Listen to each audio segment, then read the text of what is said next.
It's a sunny Friday morning in central London. I'm just going to turn off the hustle and bustle and frankly the building noise of Charing Cross Road, the wonderful Charing Cross Road, into Manet Street. And actually I'm outside an interesting building here, but I'll talk about that in a minute. Manet Street's really interesting because it's actually named after a character in a Charles Dickens book, The Tale of Two Cities. It was originally Rose Street, then it became Manet Street, and the building, this building here, I think is one of the original Manet Street buildings, or Rose Street buildings, which I think was laid out in the 1680s. And it became known as a kind of like a meeting place for like radicals and various other people that had gravitated to the area we're about to walk around today. Yeah, we're going to do a video about Soho today. We're going to have a stroll around Soho, a Soho stroll. And we emerge from Manet Street into Greek Street, right beside what was once the famous Pillars of Hercules pub. I don't even know what it's called now. I think it's part of a chain, maybe Be At One. But at least it's still a pub. There has been a pub on this site since the 1730s. This building, I think, is more 20th century, but there might be some of the original features. It was just like an iconic, classic Soho pub, really. We'll come back and walk down Greek Street and explore some of the notable locations, but I think what we should do is head into Soho Square, the perfect place to properly start a walk around Soho. It's an interesting indicator of the change in central London since, I guess, the pandemic, in that it's basically lunchtime on a Friday. And look, I'm walking right down the middle of Greek Street, and you'd expect Soho to be pretty lively on a Friday lunchtime, but it's pretty quiet. It seems that most of the people around are tourists. Actually, there's quite a few people in Soho Square, but this could have been really frenetic around here. We'll talk more about the themes, but of course, you know, Soho was the centre of Britain's kind of film industry, a lot of its media industry, a lot of post-production houses, all sorts of activity. Soho on a lunchtime. Interesting. Anyway, that's the first impression. We're going to go into Soho Square and talk about more of the history. Got loads coming up in this video. Loads. Soho Square was laid out in the 1680s on what was once Soho Fields, and it had been turned into a royal hunting park by Henry VIII. Before that, it had been farmland, like much of London, I guess. And the name Soho is said to derive from a hunting cry, Soho. Apparently it was also a battle cry, or kind of rallying cry used by the Duke of Monmouth, who was Charles II's illegitimate son. That's why there's I think more or less that's why there's a statue of Charles II. Of course, this square was laid out during his reign. And the Duke of Monmouth significantly built a house here in Soho Square, Monmouth House. And that led to it becoming a really kind of fashionable area for the aristocracy and those that were sort of into social climbing and had a few quid. So in its early years of development, Soho was really quite a chic-y area. It was on a sort of level with of Bloomsbury and the really kind of fashionable, posh areas of London. Soho Square was originally called King Square in tribute to King Charles II, and then the name was changed to Soho at some point, I think in the 18th century.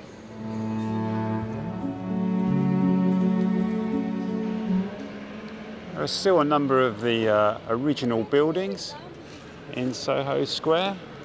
So we'll take a stroll around Soho Square before going down Greek Street. Number 21, Soho Square was originally, in the 1700s, was the White House brothel. I think that's the 1770s.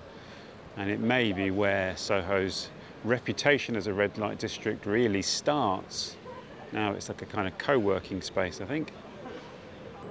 At number 14, Soho Square, the blue plaque tells us this is where Mary Seacole lived and she was alive between 1805 and 1881, and she was the Jamaican nurse and the heroine of the Crimean War, the famous Mary Seacole.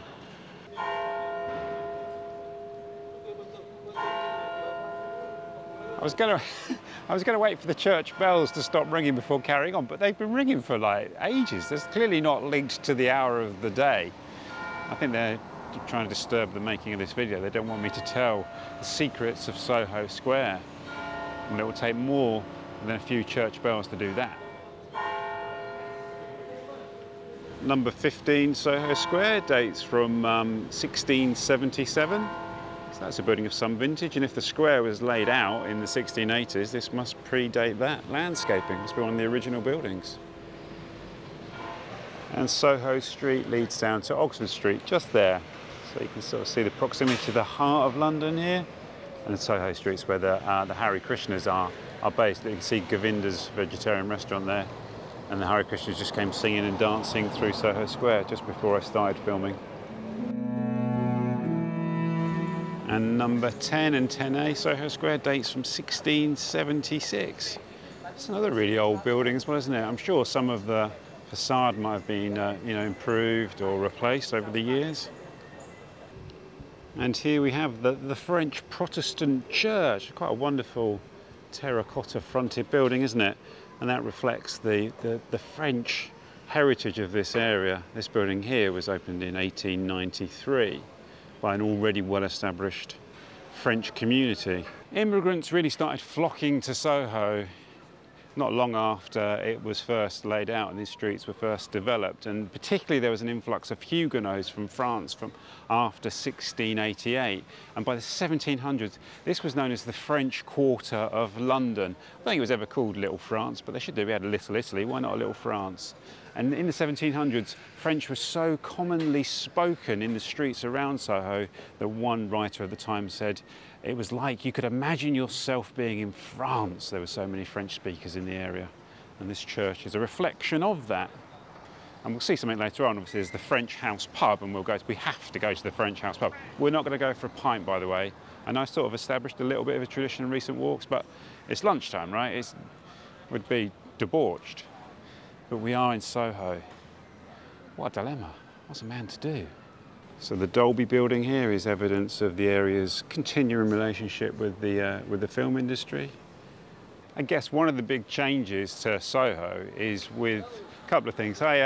With like digitization. I mean, one of the features of Soho would have been seeing the runners go between the various post-production facilities and production offices with canisters of films on trolley.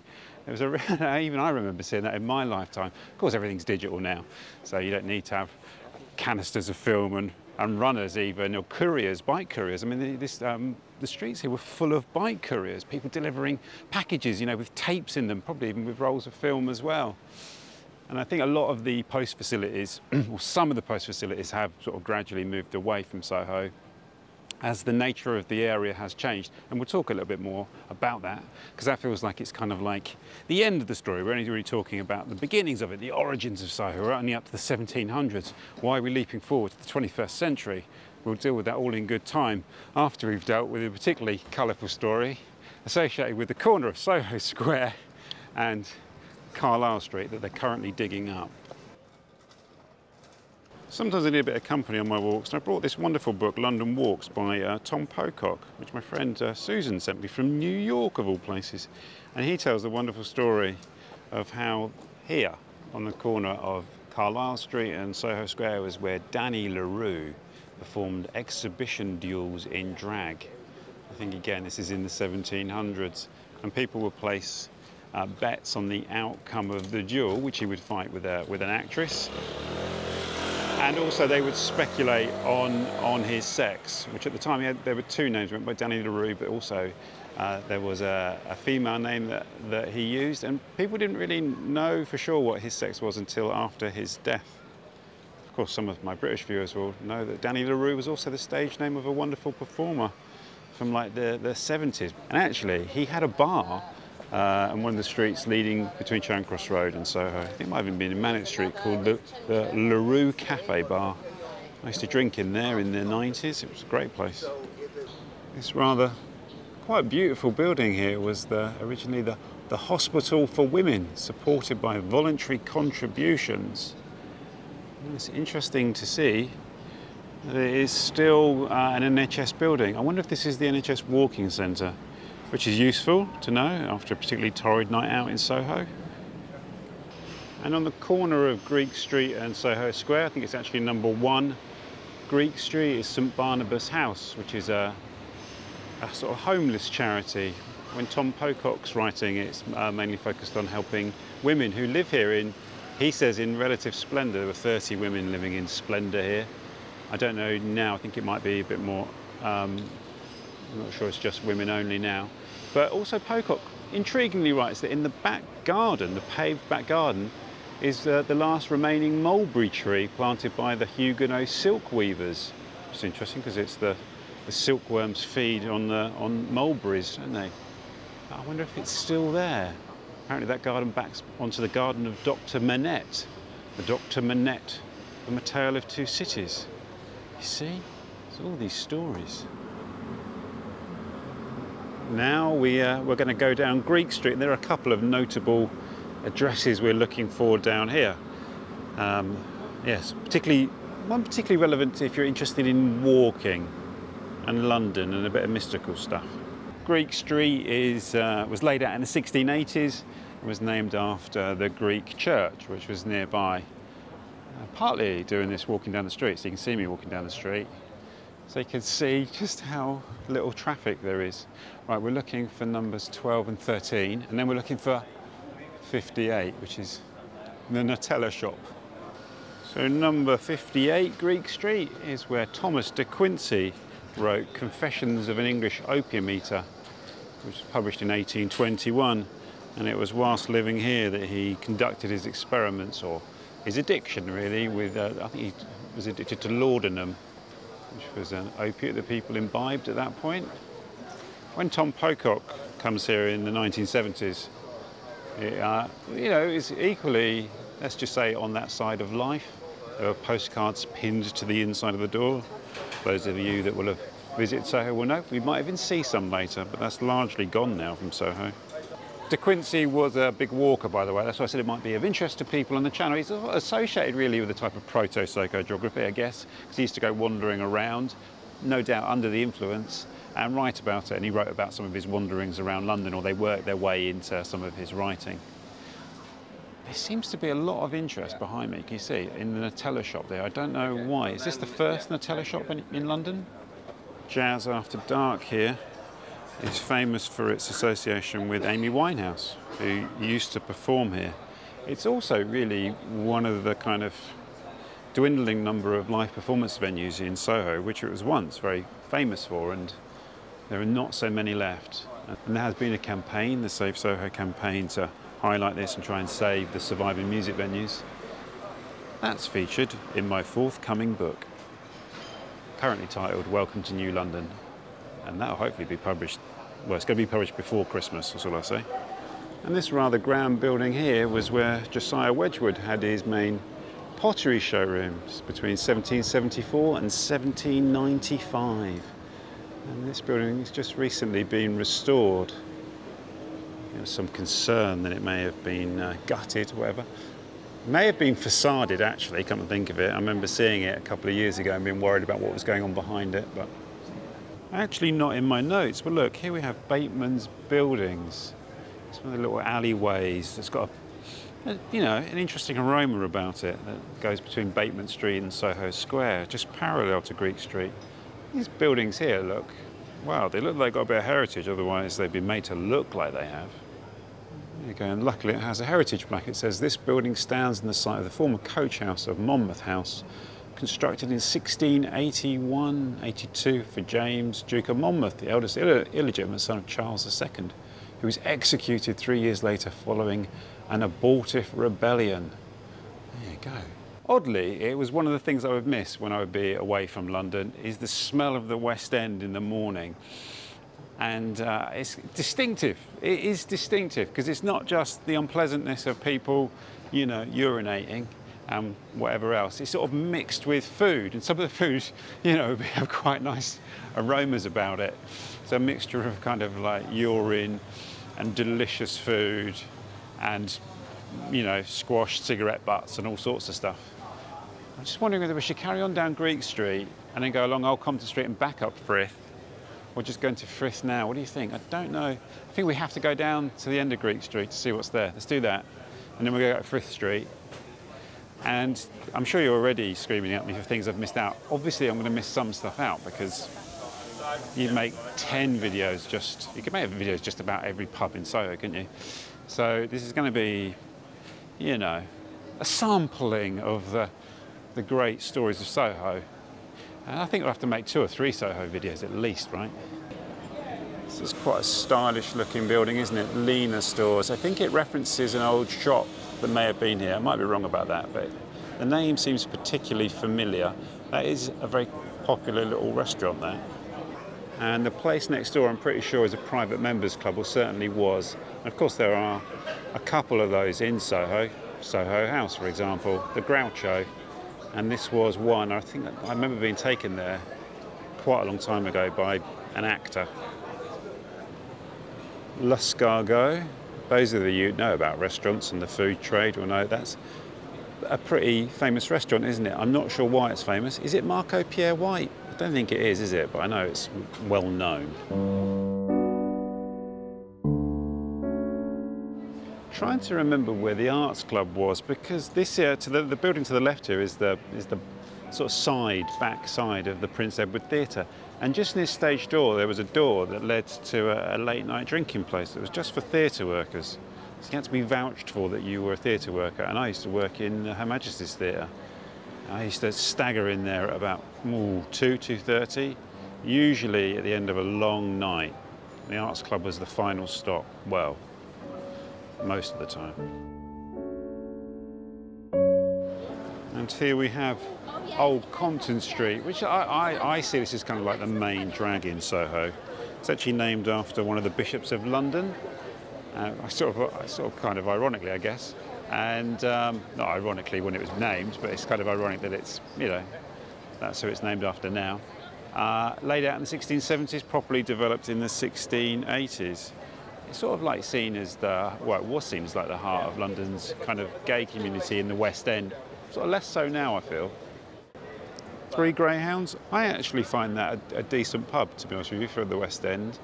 It's I've often had a pint in there. Well, I've often had a pint in a lot of pubs in the West End, but you know what I mean. I don't mind the Three Greyhounds at all. Café Bohème, you wouldn't associate with a heritage tour, but especially for me, I remember that place opening in the early 90s, and it was really buzzy when it first opened, and it hasn't changed much, you know, in that time, in 30 years. It's pretty similar to what it was then, and it's a really great place if you're looking for just to meet friends and sit and have a drink, a bit of a nibble. Café Bohème's great. The wonderful, wonderful Maison Berthaud, a French patisserie. It says, look, creating dough on the premises since 1871, so it's obviously linked to the that French community here. I wonder if there's many French people still here, but that's a great place, and there's the upstairs rooms up there. Really wonderful. Fantastic cakes, of course. And here it is, the Coach and Horses, which some people simply refer to as the Coach. I don't feel enough of a Soho local to call it the Coach, but it claims to be it claims to be Soho's most famous pub. And actually a lot of people say it's Soho's best pub, and it is a good pub. It's sort of, the interior is quite sort of stripped back and authentic. I'm not going to go in there waving my camera around. I have shot some footage on my phone one night. It's a decent pub, the beer's good. The beer's good. It's probably most famous though for the people that drank there. It's where Peter Cook used to drink, it's where the staff of Private Eye used to drink. It's where Geoffrey Bernard, the journalist who drank quite a lot, it's where he used to drink. Who else used to drink there? Various other kind of, I think George Melly, the jazz man, used to drink there. All sorts of other kind of Soho characters drank there. Francis Bacon used to drink there. I think Francis Bacon drank everywhere in Soho, didn't he? And it had London's rudest landlord, or the person they called London's rudest landlord, a fellow called Norman. Interesting institution. You've got to go there if you're going to visit Soho, I think. And Kettner's restaurant here on the corner of Greek Street and Romilly Street is a real sort of Soho institution, established in 1867. I wonder what the food's like. I've never heard anyone go, Kettner's, the food was amazing. I've not heard otherwise, but, you know, is it just famous because it's been here a long time? Back on Old Compton Street, we've got the Prince Edward Theatre here, currently showing Mary Poppins. I think it mostly has musicals, certainly the ones that I remember. Now, I'm going to feature Café Donata simply because A friend of mine, Roxanne, came and got me a box of their custard tarts for my birthday, and they were amazing. So if you like a pastéis de nata, a Portuguese custard tart, man, those are sensational. They do them with like raspberries in or blueberries, all sorts of stuff. They were amazing. The Admiral Duncan pub, which was the scene of a nail bombing in 1999, a really tragic nail bombing where people lost their lives. Terrible event. I was working in a language school in Oxford Street at the time, and I heard the bomb go off and had to keep my students in the classroom, which was quite scary for them as visitors to London. The Admiral Duncan was targeted by a neo-Nazi because it was a gay pub. He also detonated 2 other bombs elsewhere in London targeting other communities. And next to the Admiral Duncan is the Algerian coffee stores, which I love that shop. It's fantastic. They've got loads of different varieties of coffee, loose coffee that you can buy the coffee beans and they'll grind them there for you. It's a fantastic shop there. And over the road there's Compton's, which is another kind of Soho institution and a real landmark. And actually, it's a really beautiful pub, isn't it? I'm usually just walking past and don't really look up at Compton's, but it's a stunning building, isn't it? And this chippy here at 59 Compton Street actually has a plaque, a heritage plaque. It says the site of the Two Eyes Coffee Bar, which was the birthplace of British rock and roll and the popular music industry. We should say in the UK, shouldn't we? Which was here from 1956 to 1970. And a lot of people rate Camisa over there. The Camisa kind of deli sandwich bar, continental wines and provisions. It's one of the best sandwich bars in London. It's a great little shop. I've very rarely actually had a sandwich from there. I've gone there and picked up bits of groceries, but it was a cracking sandwich, I have to say. Just over there at number 63 Old Compton Street was where Dougie Millings, the tailor, that's where his tailor shop, and he was the famous tailor for the Beatles, and he opened his tailor shop there in 1962. So you can imagine the Fab Four coming down here to get measured up and fitted for their new suits and walking out feeling very happy and dapper. So we've reached the end of Old Compton Street at Wardour Street, but I think what we're going to do is we're going to go back. I might get a slice of pizza or something, and then we're going to go up Frith Street, Dean Street, got to do Wardour Street, and then we have the decision to make about how much more we do, because there's a lot in this video already, isn't there?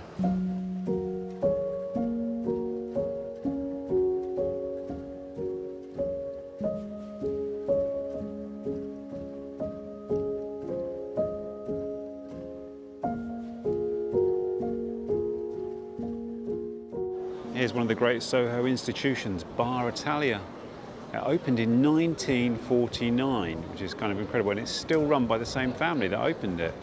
The Polidori family, I think they're called, and it's a fantastic place. I met a friend and we sat out there for about 3 hours the other night drinking coffee. I moved on to beer, we had some lovely bagels. It's just a brilliant place. I often used to go there after a night out, it's open till really late, and you can just stand at the bar and have your coffee. I used to get some anchovies on a slice of lovely bread. You can have whatever you like. But its other claim to fame is this is where in 1926 John Logie Baird did the first public demonstration of television. What an iconic historic location. Can you get a more historic location than the place where TV was first demonstrated in public? And opposite Bar Italia, you've got the famous Ronnie Scott's Jazz Club. Another great, not just Soho institution, London institution. I think this incarnation of Ronnie Scott's has been here since the early 60s. I have been there. It was for a really kind of, mad karaoke night with every British rock star you can think of performing, raising money for charity. It was quite an astonishing evening. That's the only time I've ever been to Ronnie Scott's. Here we have the stage door of the Prince Edward Theatre. Actually, it says the London Casino stage entrance there. It's interesting, isn't it? And but actually, the blue plaque relates to the fact that this is where Mozart lived as a child, 1764 to 5. And I like the way that the wording of the plaque implies that he could have composed music there. I don't think he did. I think he just lived here as a little boy. Really lovely to meet Alex back there on Old Compton Street, shake his hand, and also Dean there. And Dean gave me actually an intriguing bit of information about the Blue Post pub up here, which isn't in my notes, isn't in my reading. But what's just caught my eye is the Arts Club. Shows you how frazzled I was when I used to go there, that I forgot it was in the wrong street. Look, there it is. And what's interesting is on the other side of the street there's a blue plaque that marks the residence of Dr. John Snow. Dr. John Snow is incredibly significant because it was him that discovered the existence or the link between polluted water and disease when there was a massive cholera outbreak in Soho in the 1850s. That's one of the reasons all the aristocrats left. And he did it by studying the infections around the water pump on Broadwick Street, which is probably not going to actually feature in this video. It'll be in part 2. And without that discovery and the improvements to London's water supply, maybe London wouldn't have grown to be the great city that it is. The Dog and Duck on the corner here. I wonder if that's a reference to the old hunting grounds, giving away the Blue Post reference there. But a lot of these pubs, you often see everyone drinking outside them, stood outside. That's a real feature of Soho, drinking, standing outside the pub. But they all have rooms upstairs that people often don't know about. Good place to get a seat in Soho. There you go. Have that bit of info for free. And this house here, which was the home of William Hazlitt, the famous essayist. This was built in 1718. What a grand residence it is. Echoes of the old Soho.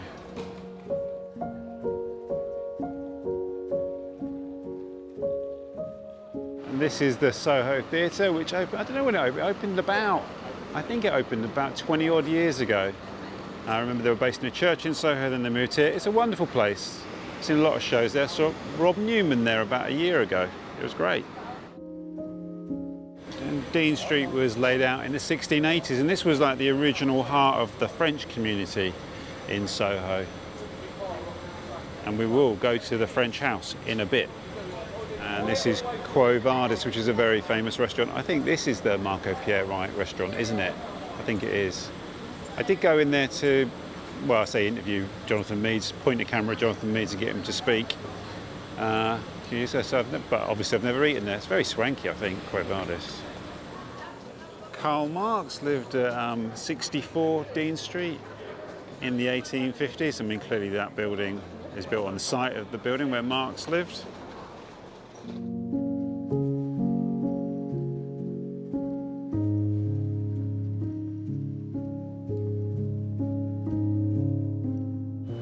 This is Maid Street, which is one of the great little streets of Soho, which dates from that early, street layout, and also one of the streets which was threatened with redevelopment.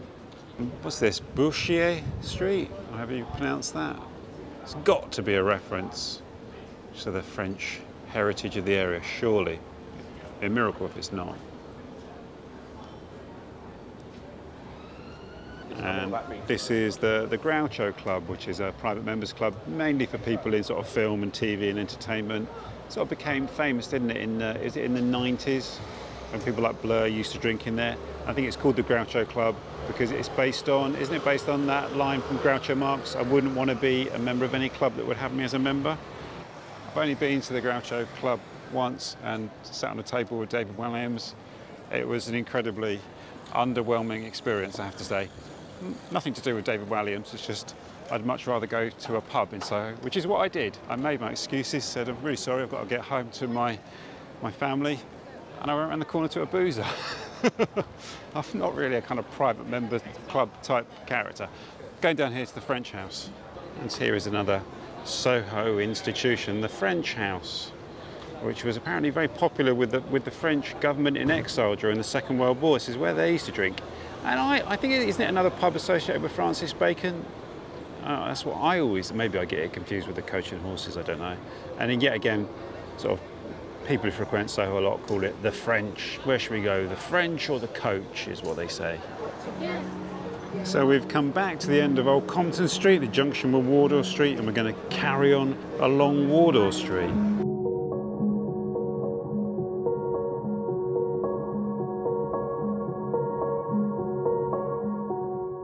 Tisbury Court here is one of the sort of few surviving little remnants of the old seedy Soho. They've been sort of cleaning it up over the last few years, or 10 years or so. as it's become more residential once again. But this, you can still see the massage parlours and stuff here. I'm not sure I'd go there if I had a bad back if I were you.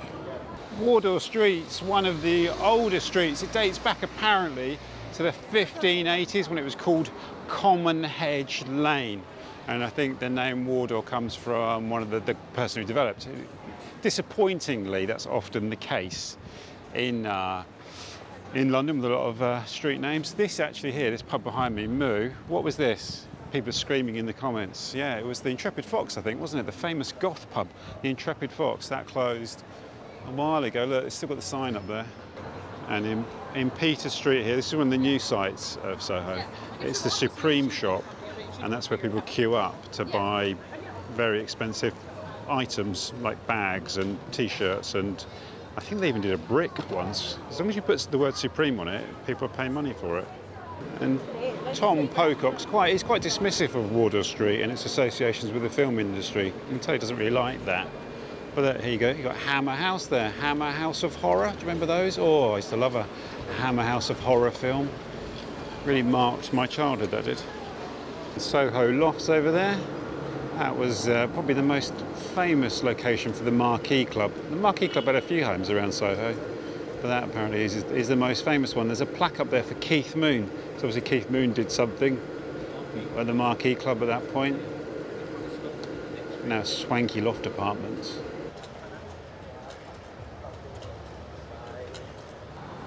And here we have the legendary St Moritz Club and Restaurant. Sweetie at the St Moritz. He's the man with all the hits, sang Joe Strummer.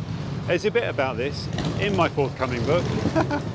And actually, I filmed an interview with Sweetie in there and the wonderful Tim Arnold.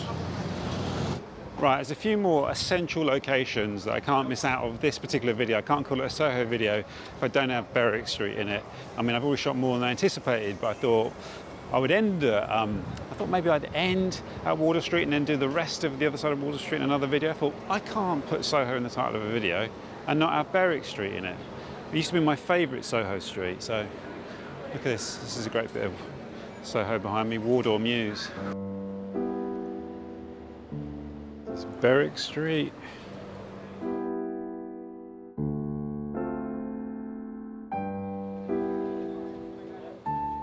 Trying to locate the old Sister Ray Records. I think it might be there. That shop was called Weekday, and that was a great record shop. That was my favourite record shop in London at one point. That was brilliant. And of course here you'll recognise this scene if I don't get run over by a cab. Okay, I can't stand in the street. Too many cabs.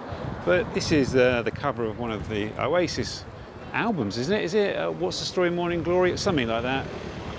And there's a famous photograph here of someone walking down Berwick Street. So it's kind of synonymous with like early 90s music scene in London.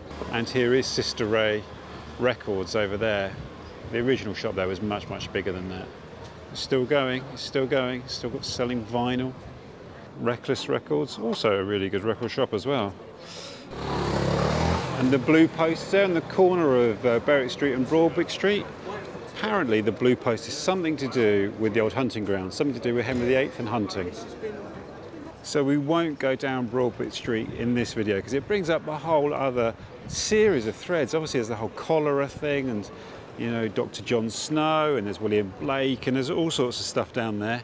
That's a whole video we're going to do on that area over there. That's not for today. That coffee shop over there, Flat White, some people say that's the best coffee in London. I don't know about that. I've never had a coffee there, but I had one in Cafe Nero actually during the making of this video, so I've had my coffee quota for today. And one whole side of Berwick Street down in the market end is this great big modern building here. I can't even remember what was there before actually. This is what change does, isn't it? It just wipes away the past, but if you've not been down here for a while, you'll get a bit of a shock. And here we have Berwick Street Market, which seems like it's just a food market now. It used to be fruit and veg and all sorts. And it's been going since the 1890s, and it's claimed that it's one of the oldest street markets in London. It's good to see that it's still here, because it was under threat for a while. Part of the modern heritage of Soho is this here, Gosh. Fantastic comic shop. I was going to say one of the best comic shops in London, if not the best comic shop in London. It's great if you're into that kind of thing. Couple more places to go. It would be impossible to do a Soho video without featuring them in it. Although actually I will, obviously the next when I pick it up I won't duplicate these locations. Maybe will I? It's a good question actually. There's something almost kind of reassuring about seeing this Eros Movieland place here. This is a throwback to the old Soho. It's sort of being wiped out really. Down through here, Walker's Court is basically unrecognisable from what it once was. I mean, this was one of the sort of most instantly recognisable, iconic little strip bits of Soho, and I think it features in a few films. Naked is the one I most remember, the Mike Leigh film, but I haven't been through here actually since it's been done over, so let's see, shall we? I mean, this would be a kind of famous tracking shot. Oh look, you still got the 18+ shops here. So it still is a little bit seedy, I guess, but you can see it's clearly been kind of sanitised a bit. This is all new. Let's go around the other side and see it from the other side. I think they preserved the neon. And here on the other side of Walker's Court was one of the most iconic kind of locations in Soho, the Raymond Revue Bar. Also later home to Madame Jojo's. In a way, one of its most significant legacies is the comedy club that opened upstairs, which they called the Comic Strip. And it's where basically it gave birth to alternative comedy, where Rick Mayall, Ade Edmondson, Jennifer Saunders, Dawn French, Alexei Sayle, that's where they all started. Got a TV show on Channel 4 by that name, and the rest is history, as they say. In a way, the sort of closure of the Raymond Revue Bar kind of ended that old seedy Soho, I think. It was a real magnet for it. I remember going to a place called the Piano Bar, which was down there on the ground floor in 1989 when I first moved up to London as a 18-year-old. Interesting place, that was an interesting evening. And this is Rupert Street. I always really liked Rupert Street. I think Rupert Street had a real vibe to it, particularly at night time. So that marks the end of this particular walk around Soho. In a way, it's kind of like a sampling of Soho, isn't it? The comments on this video could potentially be the best on any video. There's so much that I've had to skip out.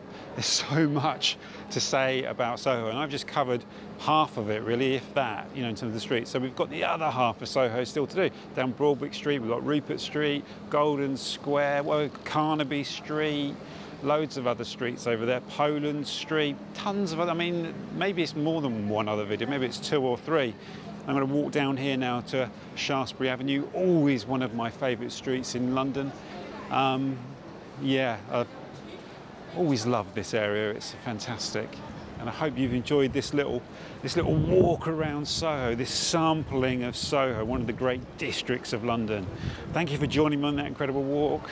Thank you to my supporters on Patreon. Thank you to Soho, thank you to London. See, I feel in a very grateful mood. Take care.